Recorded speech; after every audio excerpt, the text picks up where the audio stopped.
Assalamualaikum warahmatullahi wabarakatuh. Perkenalkan, nama saya Zaki Malik Aulia Zalfan, kelas 8 Ibnu Khaldun. Hari ini saya akan melaksanakan sidang tahfiz juz 29. Mohon doa dan restu kepada orang tua dan guru-guru agar diberi kelancaran pada hari ini. Wassalamualaikum warahmatullahi wabarakatuh. A'udzu billahi minasy syaithanir rajim. Bismillahirrahmanirrahim. Tabarakalladzi biyadihil mulku wa huwa ala kulli syai'in qadir. Alladzi khalaqal mauta wal hayata liyabluwakum ayyukum ahsanu amala. Wa huwal azizul ghafur. Alladzi khalaqa sab'a samawatin tibaqa. Ma tara fi khalqir rahmani min tafawut. Farji'il basara hal tara min futur. Thumma arji'il basara karrataini yanqalibu ilaikal basaru khasi'an wa huwa hasir. Walaqad zayyana as-samaa'a ad-dunya bimasabiha wa ja'alnaha rujuman lisyayatin wa a'tadna lahum 'adzabas sa'ir. Walilladzina kafaru birabbihim 'adzabu jahannam wa bi'sal masir.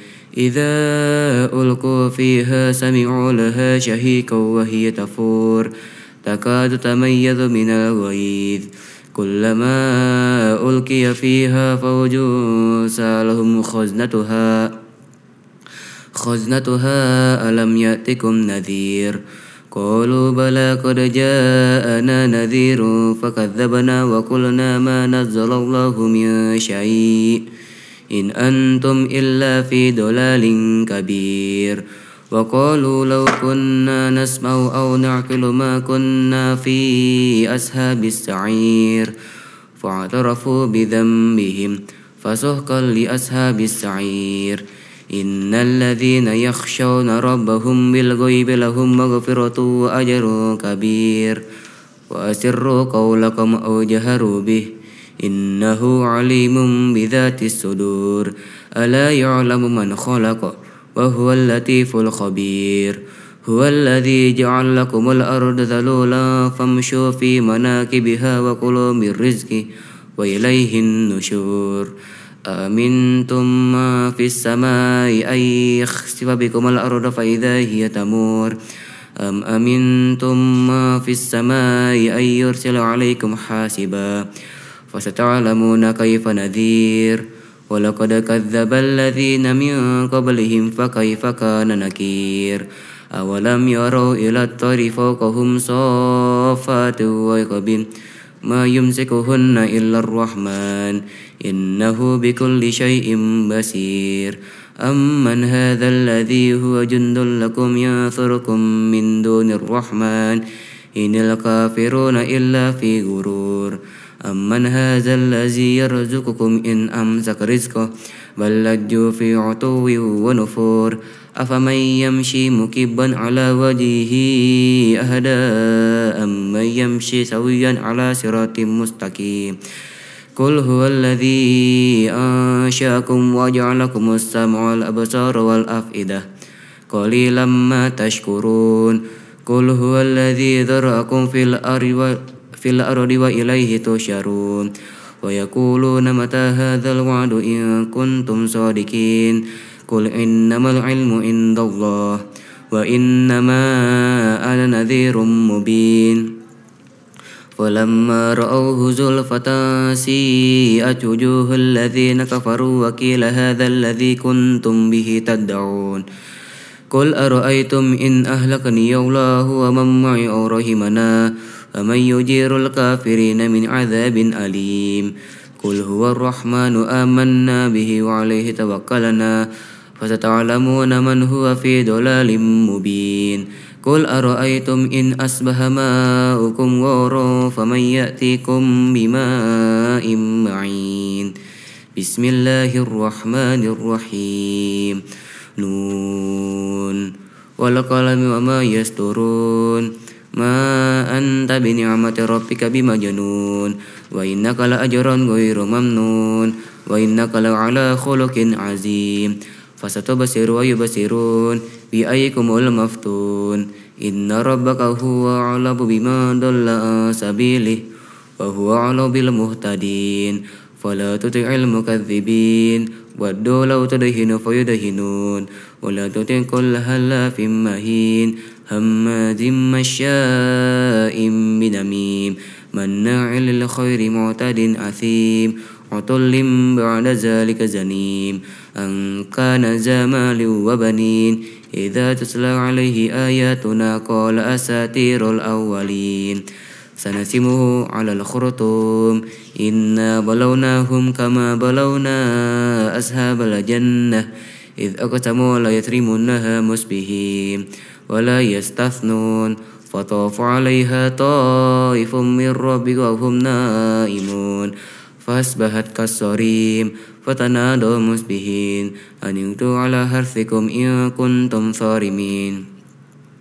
فانطلقوا وهم يتخافتون ألا يدخلنها اليوم عليكم مسكين وغدوا على هردها قادرين فلما رأوها قالوا إنا لضالون بل نحن محرومون قال أوسطهم ألم أقل لكم لولا تسبحون قالوا سبحان ربنا إنا كنا ظالمين فقبل بعضهم على بعض يتلاومون قالوا يا ويلنا إنا كنا طاغين عسى ربنا أن يبدلنا خيرا منها إنا إلى ربنا راغبون كذلك العذاب ولعذاب الآخرة أكبر لو كانوا يعلمون إن للمتقين عند ربهم جنات النعيم أفنجعل المسلمين كالمجرمين ما لكم كيف تحكمون أم لكم كتاب فيه تدرسون إن لكم فيه لما تخيرون أم لكم أيمان علينا بالغة إلى يوم القيامة إن لكم لما تحكمون سلهم أيهم بذلك زعيم أم لهم شركاء فليأتوا بشركائهم إن كانوا صادقين يوم يكشف عن ساق ويدعو إلى السجود فلا يستطيعون خاشعة أبصارهم ترهقهم ذلة وقد كانوا يدعون إلى السجود وهم سالمون وذرني والمكذبين أولي النعمة ومهلهم قليلا إن لدينا أنكال وجهي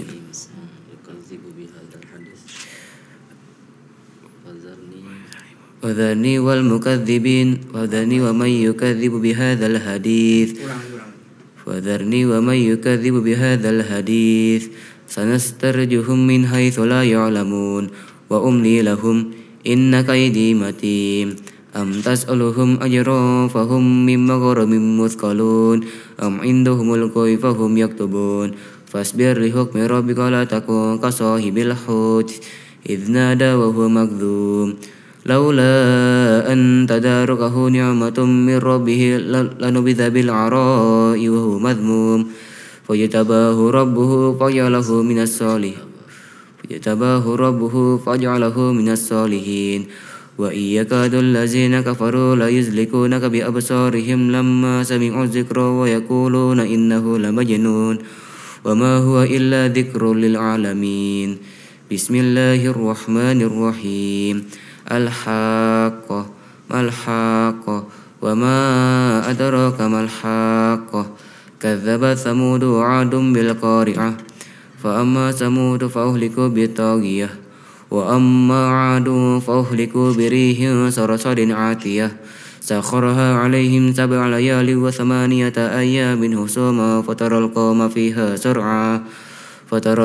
فيها سرعى كأنهم أعجاز نخل خاوية فهل ترى لهم من باكية وجاء فرعون وما قبله والمؤتفكات بالخاطئة فعصى رسول ربهم فأخذهم أخذة رابية إنا لما طغى الماء حملناكم في الجارية لنجعلها لكم تذكرة وتعيها أذن واعية فإذا نفخ في الصور نفخة واحدة وحملت الأرض والجبال فدكتا دكة واحدة فيومئذ وقعت الواقعة وانشقت السماء فهي يومئذ واهية والملك على أرجائها ويحمل عرش ربك فوقهم يومئذ ثمانية يومئذ تعرضون لا تخفى منكم خافية فأما من أوتي كتابه بيمينه فيقول هاؤم اقرءوا كتابيه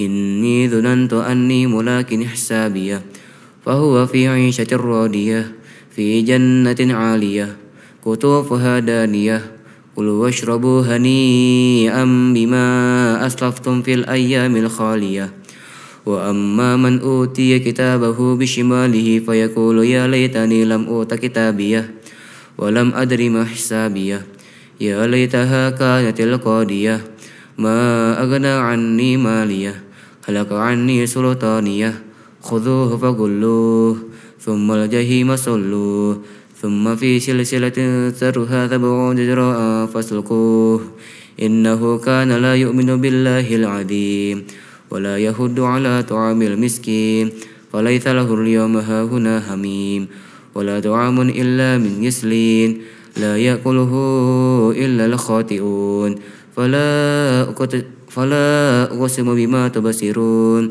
وما لا تبصرون إنه لقول رسول كريم وما هو بقول شاعر قليلا ما تؤمنون ولا بقول كاهن قليلا ما تذكرون تنزيل من رب العالمين ولو تقول علينا بعض الأقاويل لأخذنا منه باليمين ثم لقطعنا منه الوتين فما منكم من أحد عنه هاجزين وإنه لتذكرة للمتقين وإنا لنعلم أن منكم مكذبين وإنه لحسرة على الكافرين وإنه لحق اليقين فسبح باسم ربك العظيم بسم الله الرحمن الرحيم سأل سائل بعذاب واقع للكافرين ليس له دافع من الله ذي المعارج تعرج الملائكة والروح إليه في يوم كان مقداره 50,000 سنة فاصبر صبرا جميلا إنهم يرونه بعيدا ونراه قريبا يوم تكون السماء كالمهل وتكون الجبال كالعهن ولا يزال حميم حميما يبصرونهم يود المجرم لو يفتدي من عذاب يومئذ ببنيه وصاحبته وأخيه وفصيلته التي تؤويه وما في الأرض جميعا ثم ينجيه كلا إنها لذو نزاعة للشوى ذو من أدبر وتولى وجمع فأوعى إن الإنسان خلق هلوعا إذا مسه الشر جزوعا وإذا مسه الخير منوعا إلا المصلين الذين هم على صلاتهم دائمون والذين في أموالهم حق معلوم للسائل والمحروم والذين يصدقون بيوم الدين والذين هم من عذاب ربهم مشفقون إن عذاب ربهم غير مأمون والذين هم لفروجهم حافظون إلا على أزواجهم أو ما ملكت أيمانهم فإنهم غير ملومين فمن ابتغى وراء ذلك فأولئك هم العادون والذين هم لأماناتهم وعهدهم راعون والذين هم بشهاداتهم قائمون والذين هم على صلاتهم يحافظون أولئك في جنات مكرمون فما للذين كفروا قبلك مهطعين عن اليمين وعن الشمال إذين أيطمع كل امرئ منهم أن يدخل جنة نعيم كلا إنا خلقناهم مما يعلمون ولا أقسم برب المشارق والمغارب إنا لقادرون على أن نبدل خيرا منهم وما نحن بمسبوقين فذرهم يخوضوا ويلعبوا حتى يلاقوا يومهم الذي يوعدون يوم يخرجون من الأجداث سراء كأنهم إلى نصب يوفدون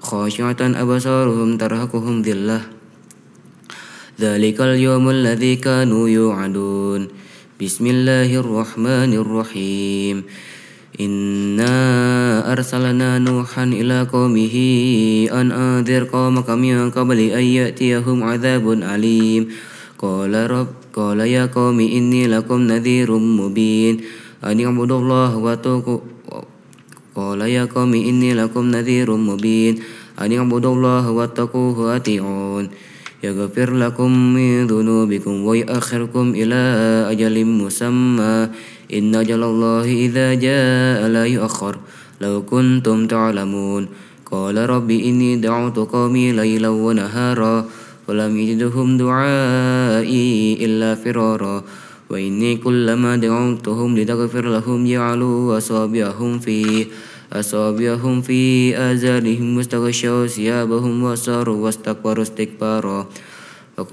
ثم إني دعوتهم جهارا ثم إني أعلنت لهم وأسررت لهم إسرارا فقلت استغفروا ربكم إنه كان غفارا يرسل السماء عليكم مدرارا ويمددكم بأموال وبنين ويجعل لكم جنات ويجعل لكم أنهارا ما لكم لا ترجون لله وقارا وقد خلقكم أطوارا ألم تر كيف خلق الله سبع سماوات طباقا وجعل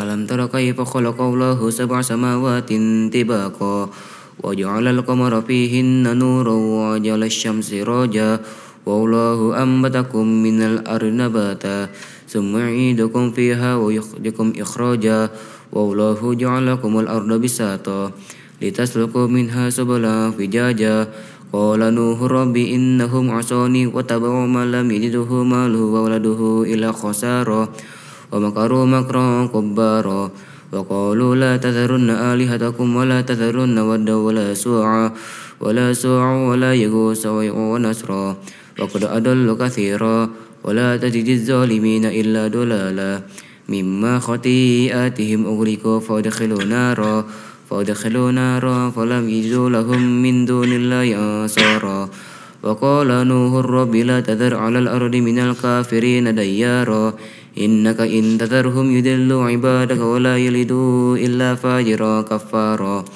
رب اغفر لي ولوالدي ولمن دخل بيتي مؤمنا وللمؤمنين والمؤمنات ولا تزد الظالمين إلا تبارا بسم الله الرحمن الرحيم قل أوحي إلي أنه استمع نفر من الجن فقالوا إنا سمعنا قرآنا عجبا يهدي إلى الرشد فآمنا به ولن نشرك بربنا أحدا وأنه تعالى جد ربنا ما اتخذ صاحبة ولا ولدا وأنه كان يقول سفيهنا على الله شططا وأنا ظننا أن لن تقول الإنس والجن على الله كذبا وأنه كان رجال من الإنس يعوذون برجال من الجن فزادهم رهقا وأنهم ظنوا كما ظننتم أن لن يبعث الله أحدا وأنا لمسنا السماء فوجدناها ملئت حرسا شديدا وشهبا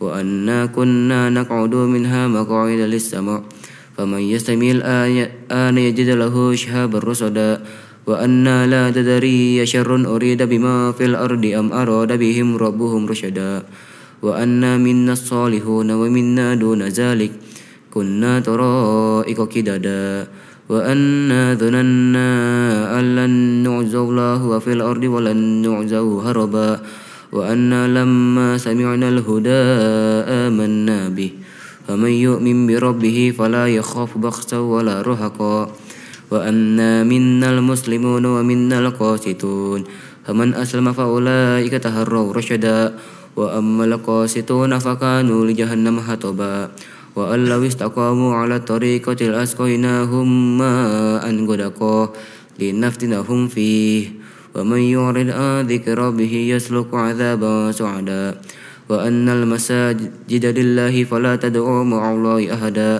وأنه لما قام عبد الله يدعوه كادوا يكونون عليه لبدا قل إنما أدعو ربي ولا أشرك به أحدا قل إني لا أملك لكم ضرا ولا رشدا قل إني لن يجيرني من الله أحد ولن أجد من دونه ملتحدا إلا بلاغ من الله ورسالاته ومن يعص الله ورسوله فإن له نار جهنم خالدين فيها أبدا حتى إذا رأوا ما يوعدون فسيعلمون من أتى نصرا وقالوا عددا قل إن أدري أقريب ما توعدون أم يجعل له ربي أمدا عالم الغيب ولا يظهر على غيبه أحدا إلا من ارتضى من رسول فإنه يسلك من بين يديه ومن خلفه رصدا ليعلم قد أبلغوا رسالات ربهم وأحاط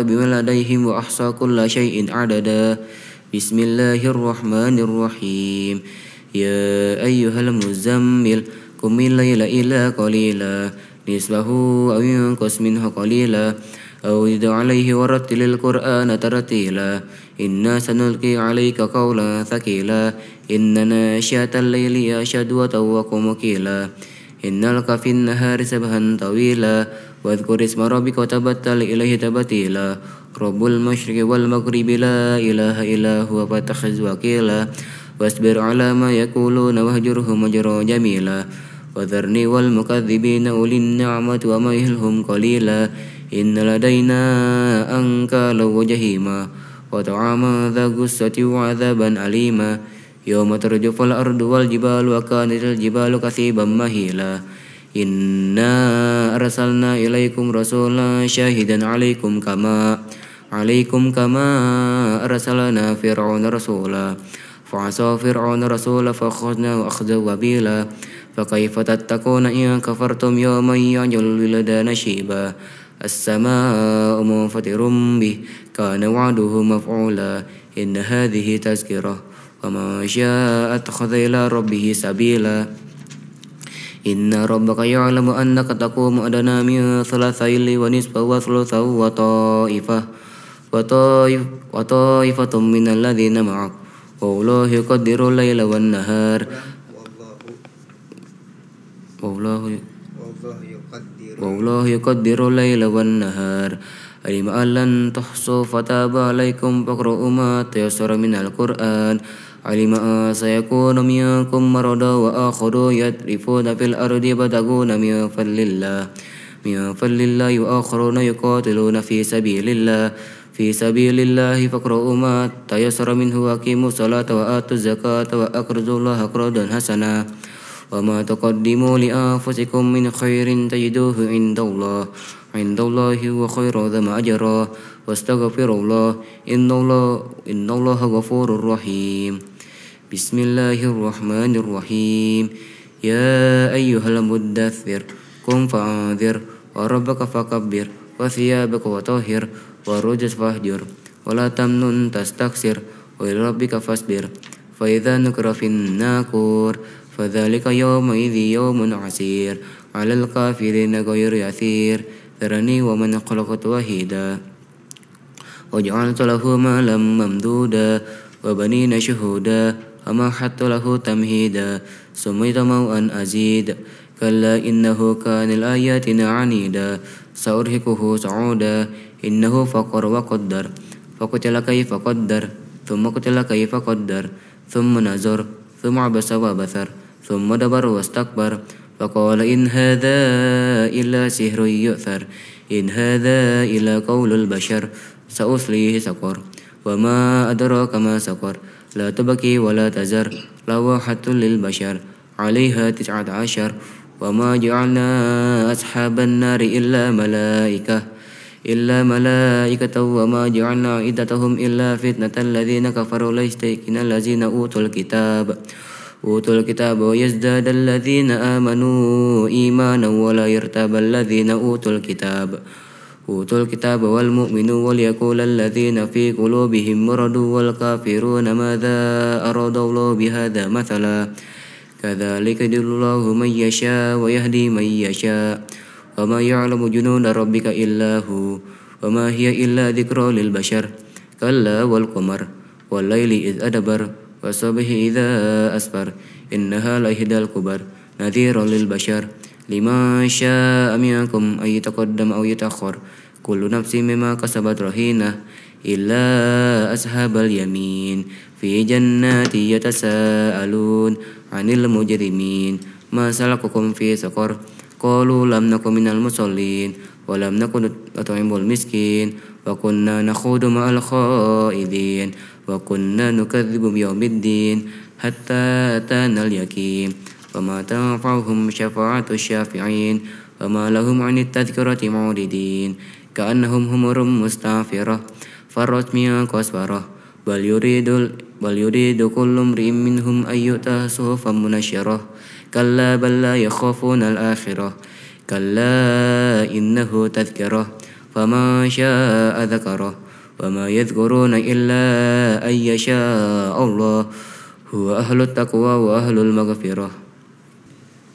بسم الله الرحمن الرحيم لا أقسم بيوم القيامة ولا أقسم بالنفس اللوامة أيحسب الإنسان على النجمع عظامه بلى قادرين على أن نسوي بنانه بل يريد الإنسان ليفجر أمامه يسأل أيان يوم القيامة فإذا برق البصر وخسف القمر وجمع الشمس والقمر يقول الإنسان يومئذ أين المفر كلا لا وزر إلى ربك يومئذ المستقر ينبأ الإنسان يومئذ بما قدم وأخر بل الإنسان على نفسه بصيرة ولو ألقى معاذيره لا تحرك به لسانك لتعجل به إنه جمعه وقرآنه فإذا قرأناه فاتبع قرآنه ثم إن علينا بيانه كلا بل تحبون العاجلة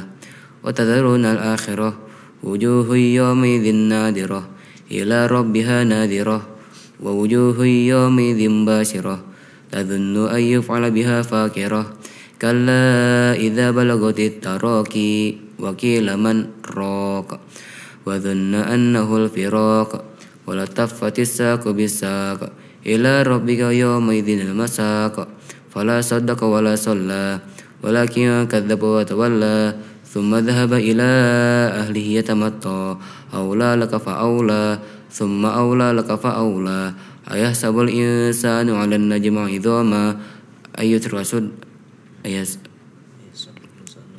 أيحسب الإنسان أن يترك سدى ألم يكن نطفة من مني يمنى ثم كان علقة فخلق فسوى وجعل منه الزوجين الذكر والأنثى أليس ذلك بقادر على أن يحيي الموتى بسم الله الرحمن الرحيم هل أتى على الإنسان حين من الدهر لكم شيئا مذكورا إنا خلقنا الإنسان من نطفة أمشاج نبتليه فجعلناه سميعا بصيرا إنا هديناه السبيل إما شاكرا وإما كفورا إنا أعتدنا للكافرين سلاسل وأغلالا وسعيرا إن الأبرار يشربون من كأس كان مزاجها كافورا عينا يشرب بها عباد الله يفجرونها تفجيرا عينا يشرب بها عباد الله يفجرونها تفجيرا يوفون بالنذر يخافون يوما كان شره مستطيرا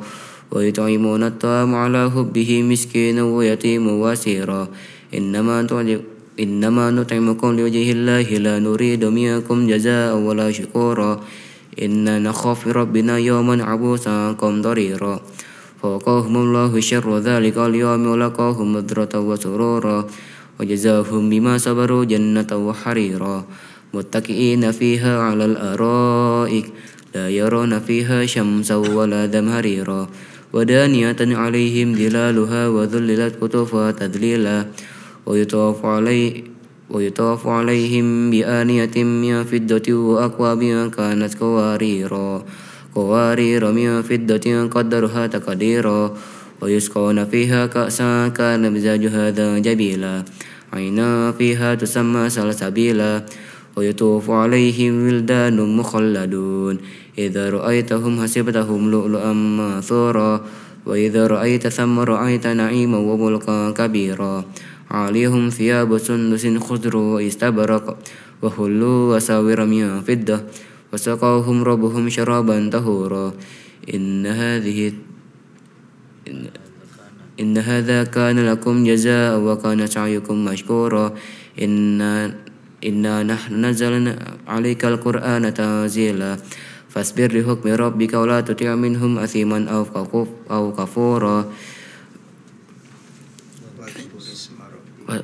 واذكر اسم ربك بكرة وأصيلا ومن الليل فاسجد له وسبح ليلا طويلا إن هؤلاء يحبون العاجلة ويذرون وراءهم يوما ثقيلا نحن خلقناهم وشددنا أسرهم وإذا شئنا بدلنا أمثالهم تبديلا إن هذه تذكرة ومن شاء اتخذ إلى ربه سبيلا وما تشاءون إلا أن يشاء الله هو أهل التقوى وأهل إن الله كان عليما حكيما يدخل من يشاء في رحمته والظالمين أعد لهم عذابا أليما بسم الله الرحمن الرحيم والمرسلات عرفا والعاصفات عصفا والناشرات نشرا فالفارقات فرقا فالملكيات ذكرا عذرا أو نذرا إنما توعدون لواقع فإذا النجوم طمست وإذا السماء أفرجت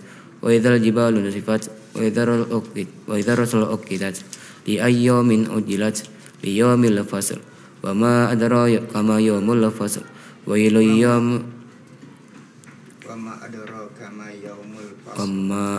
ما يوم الفصل ويل يومئذ للمكذبين ألم نهلك الأولين ثم نتبعهم الآخرين كذلك نفعل بالمجرمين ويل يومئذ للمكذبين ألم نخلقكم من ماء مهين وجعلناه في قرار مكين إلى قدر معلوم فقدرنا فنعم القادرون ويل يومئذ للمكذبين ألم نجعل الأرض كفاتا أحياء وأمواتا وجعلنا فيها رواسي شامخات واسقيناكم ماء فراتا ويل يومئذ للمكذبين انطلقوا إلى ما كنتم به تكذبون انطلقوا إلى ظل ذي ثلاث شعب لا ظليل ولا يغني من اللهب إنها ترمي بشرر كالقصر كأنه جمالة صفر ويل يومئذ للمكذبين هذا يوم لا ينطقون ولا يؤذن لهم فيعتذرون ويل يومئذ للمكذبين هذا يوم الفصل جمعناكم والأولين فإن كان لكم كيد فكيدون ويل يومئذ للمكذبين إن المتقين عند ربهم جنات النعيم إن المتقين في ظلال وعيون وفواكه مما يشتهون كلوا واشربوا هنيئا بما كنتم تعملون ويل يومئذ للمكذبين كلوا وتمتعوا قليلا إن كذلك نجزي المحسنين ويل يومئذ للمكذبين كلوا وتمتعوا قليلا إنكم مجرمون ويل يومئذ للمكذبين وإذا قيل لهم اركعوا لا يركعون ويل يومئذ للمكذبين وبأي حديث بعده يؤمنون صدق الله العظيم. Bismillahirrahmanirrahim. Assalamualaikum warahmatullahi wabarakatuh. Hamdan wa syukralillah amma ba'du. Yang sama kita hormati Dewan Juri Penyidang Ustadz Ahmad Syamsuri Badawi, Ustadz Khafid Sugianto, dan juga yang kami hormati dan kami muliakan kedua orang tua dari Zaki Malik Aulia Zalfan dari kelas 8 Ibnu Khaldun SMP ITA Sidikiyah. Kami ucapkan terima kasih atas kehadirannya di studio ini, menyaksikan, mendengarkan berlangsungnya sidang tahfidz Al-Quran Juz ke-29. Di sini alhamdulillah baru saja kita sama-sama dengarkan, saksikan bersama pembacaan satu juz sekali duduk, yaitu juz ke-29 sebanyak 11 surah dari Al-Mulk sampai Al-Mursalat, dari awal sampai akhir. Ini saya komentator di bagian makhrajul huruf. Alhamdulillah dari awal sampai akhir sudah baik, sudah cukup bagus. Tapi yang namanya bacaan kadang pasti ada aja yang keliru atau kurang maksimal. Nah, di sini ada sedikit catatan untuk kedepannya agar bisa lebih baik lagi dari huruf-huruf yang kita bacakan, bagaimana agar kita bisa maksimal. Huruf-huruf yang harus dimaksimalkan yaitu diantaranya so, ya so itu, nah so dan sa itu hampir sama bunyinya ketika dilafalkan.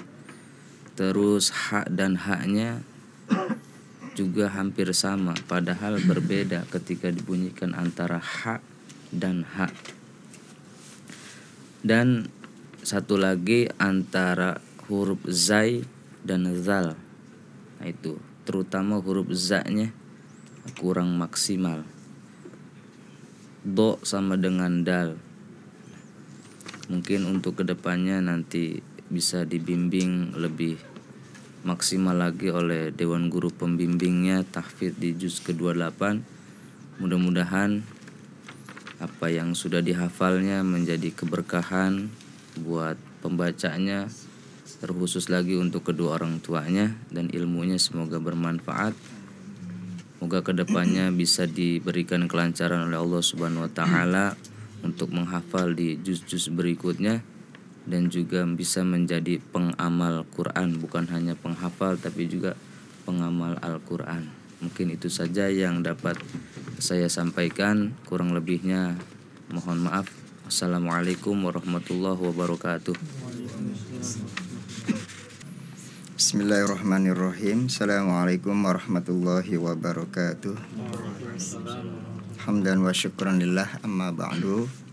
Yang saya hormati tim Dewan Penyidang, Ustadz Sutarno, Ustadz Hafidz Sugianto. Yang sangat saya hormati orang tua atau wali santri dari Zaki Malik Aulia Zalfan. Alhamdulillah telah hadir dan telah menyaksikan Ananda Malik ya, untuk melaksanakan sidang juz 29. Di sini saya akan mengomentari tentang ilmu tajwid ya. Ada beberapa catatan. Yang pertama yaitu gunnah dan bila gunnah. Yang kedua waqaf dan ibtida. Yang ketiga qalqalah. Yang keempat mad dan qasr. Adapun ya, yang saya ingin sampaikan ya kepada Zaki Malik ya. Tadi saya berulang-ulang kali mengingatkan tempo ya. Jadi ada beberapa ayat yang kurang pas ya tajwidnya ya. Di sini di surah Al-Mulk ya. Itu ayat 7 ya. Syahiqaw wahiyatafur, situ idgham bigunahnya kurang ya, karena jadi terlalu cepat ya. Jadi hanya idghamnya saja yang dapat, tapi gunnahnya yang kurang ya. Jadi itulah ya, kalau kita membaca Al-Quran yang terlalu cepat itu kayak gitu ya temponya. Terus di di ayat 22-nya surah Al-Mulk juga siratim mustaqim ya, itu siratimnya idgham bigunah juga kurang ya, baru hanya dapat idghamnya saja. Untuk di surah Al-Qalam ayat 3 ya, wa inna laka la ajron ghairu mamnun ya. Jadi wa inna itu nun gunnahnya kurang ya, kurang dibaca gunnah ya. Terus di ayat 32-nya yaitu mad jaiznya ya, inna ila rabbina lamun qalibun, itu kurang ya, inna ila ya, di situ ada mad jaiz munfasil, tadi dibaca cuma 3 harokat saja, harusnya dibaca 5 harokat. Terus di surah Al-Ma'arij, nah ini tentang waqaf ya. Tadi ada di ayat 39 ada kalla, di situ ada tanda waqaf qola ya. Jadi waqful ula. Apa sih artinya waqful ula? Lebih baik berhenti atau lebih utama. Jadi kalla inna khalaqnahum ya, kesananya terus ya berikutnya. Terus di surah Al-Jin Di ayat 27 ya, di situ iklab ya, kurang dibaca, mim baini yadaih ya, di situ kurang ya, kurang ditahan ya sedikit ya. Terus di surah Al-Muddathir ayat 15. Di situ karena bacanya terlalu cepat jadi summayatu ma'u ya, qalqalahnya kurang ya, kenapa itu huruf qalqalah ya. Terus selanjutnya di surah Al-Qiyamah yaitu ayat 27 ya. Di situ ada tanda saktah ya. Apa sih saktah artinya? Berhenti sejenak, tidak nafas ya. Waqilaman rok kayak gitu ya. Jadi harus berhenti sejenak ya. Jadi tadi karena terlalu cepat jadi berhentinya kurang pas ya, kurang jelas. Terus di surah Al-Insan ayat 9. Nah, ini mengenai mad wajib ya. Jazaa wala syukura, di situ kurang panjang ya. Tadi dibaca cukup 3 harokat saja, jadi kurang ya. Selanjutnya di surah Al-Mursalat ayat 17. Nah, sini tentang mim gunnahnya ya, tentang gunnahnya kurang dibaca gunnah. Tsumma nutbi'uhum, di situ kurang dibaca gunnah mimnya. Nah, terus di ayat berikutnya ayat 41 fi dzilli wa uyun, di situ idgham bi gunnahnya juga kurang ya. Jadi untuk catatan ya bagi Zaki Malik Aulia Zalfan ya, selanjutnya insyaallah nanti di juz berikutnya itu tolong diperhatikan ya mengenai ke apa itu tempo ya, mengenai temponya. Jadi terlalu cepat ya. Tadi di awal itu di surah Al-Mulk udah enak gitu. Nah ini insyaallah nih konsisten gitu ya. Jadi udah 2 surah 3 surah pengen buru-buru cepat, biasanya kayak gitu tuh kebanyakan ya teman-teman kayak gitu ya. Jadi mohon diperhatikan ya untuk di juz berikutnya. Itu saja yang dapat saya sampaikan, kurang lebihnya mohon maaf. Wallahu muwaffiq ila aqwamit thoriq. Wassalamualaikum warahmatullahi wabarakatuh. Bismillahirrahmanirrahim. Assalamualaikum warahmatullahi wabarakatuh. Alhamdulillah wassalatu wassalamu ala Rasulillah, la haula wala quwwata illa billah, amma ba'du. Yang sama-sama kami hormati yakni Dewan Tim Penyidang Sidang Tahfizul Quran Al-Ustadz Sutarno beserta Al-Ustadz Ahmad Syamsuri Badawi. Yang sama-sama kami hormati wali santri dari Ananda Zaki Malik Aulia Zalfan, Ibunda beserta Ayahanda. Terima kasih telah hadir di studio menyaksikan bersama-sama sidang tahfiz juz 29. Baik, tadi telah disampaikan dari segi makharijul huruf dan tajwid. Saya akan mengomentari beberapa tentang kelancaran ya. Tadi kita telah saksikan pembacaan sidang tahfiz juz 29. Beberapa poin yang saya komentari yakni ada kriteria penilaian. Yang pertama cara pengambilan nafas, yang kedua salah penyebutan huruf, yang ketiga terbata-bata, yang keempat telmi, dan yang kelima salah harokat. Tadi beberapa ada salah penyebutan huruf serta salah harokat. Contoh di surat Al-Mulk ya. Tadi di Al-Mulk ada di surat Al-Mulk ayat 8. Sa'alahum khazanatuha. Nah tadi karena mungkin temponya terlalu cepat, jadi dibacanya sa'alahum khaznatuha, jadi kedengarannya jadi berubah menjadi sukun bukan fathah. Kemudian di ayat 19 ilat toiri. Nah harusnya dibaca ilat toiri, tadi saya mendengarnya ilat tauri jadinya ya. Jadi karena terlalu cepat dan mepet jadi hurufnya kurang jelas.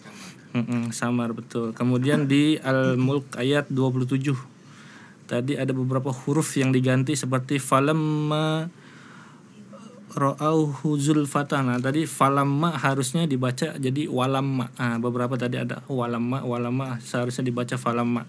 Kemudian di surat Al-Qalam tadi ada di ayat 7 wa huwa a'lamu, itu lamnya seperti tidak dibaca. Jadi wa huwa a'lamu itu lamnya seperti dibaca, jadi mu jadinya, jadi lamnya terhilangkan. Nah terus kemudian di ayat 24 di surat yang sama Al-Qalam yakni alla yadkhulannahal yauma, harusnya dibaca yauma, tadi harokatnya yaumu jadi dhammah ya. Kemudian di ayat 44 fadharni wa may yukadzibu tadi diganti juga jadi wadharni bukan fadharni, yang harusnya fadharni.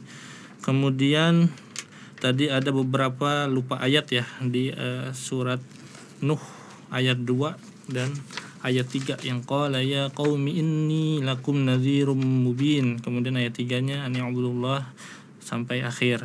Terus kemudian di surat Al-Insan ayat 25 wazkur isma rabbika bukratan wa asila. Nah, tadi mungkin karena penghafalannya terburu-buru. Nah, terus beberapa di tengah jalan tadi ada yang lupa ayat. Kemudian ada di surat Al-Haqqah. Kebanyakan tadi huruf fa diganti dengan wa. Ayat 10 fa'asau rasula dibaca wa'asau rasula ya, huruf shad. Wa'asau fa-nya diganti wa.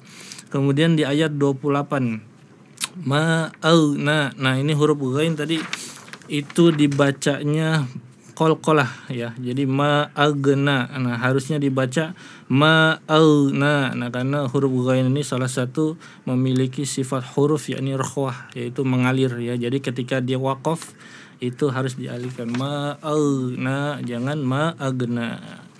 Kemudian di surat Al-Ma'arij di ayat pertama sa'ala sa'ilum bi'adzab.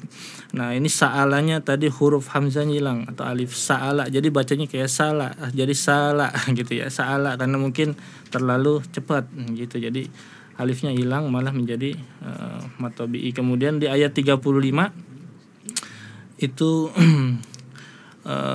ulaika. Nah, tadi saya dengarnya ada ulaika, i-nya dihilangkan jadi ulaika. Nah, ulaka langsung jadi ulaika harusnya. Jadi tadi memang karena terburu-buru jadi huruf yang disebutkan atau huruf-huruf yang disebutkan kurang terlalu jelas bahkan hilang. Kemudian ada di surat Nuh wala suwa'a. Nah, ini tadi wa-nya berubah menjadi sukun, bukan baca suwa, jadi wala su'a gitu ya. Jadi harus dibaca jelas. Kemudian tadi ada juga salah harokat di surat Al-Jin ayat 17. Azaban su'ada, seharusnya tadi dibaca azaban su'ada gitu. Kemudian karena terlalu cepat jadi sukun. Nah, lebih kurangnya kemungkinan sampai ayat surat Al-Mursalat tadi beberapa kebanyakan memang salah penyebutan huruf atau hurufnya digantikan. Nah, nanti beberapa catatan ini tadi telah dipaparkan oleh Al-Ustaz Sutarno, kemudian Al-Ustaz Ahmad Syamsuri Badawi menjadi bekal untuk catatan di juz 28 selanjutnya gitu. Jadi nanti untuk penghafalan pelan-pelan saja agar makhraj, tajwid dan kelancarannya itu bisa sesuai gitu ya. Terima kasih sekali lagi. Saya ucapkan selamat kepada Ananda Zaki Malik Aulia Zalfan telah menyelesaikan juz sidang juz 29. Semoga tetap semangat dalam menghafal Al-Quran. Mungkin cukup itu saja dari saya, kurang lebihnya mohon maaf. Ihdinas siratal mustaqim wal afu minkum. Assalamualaikum warahmatullahi wabarakatuh.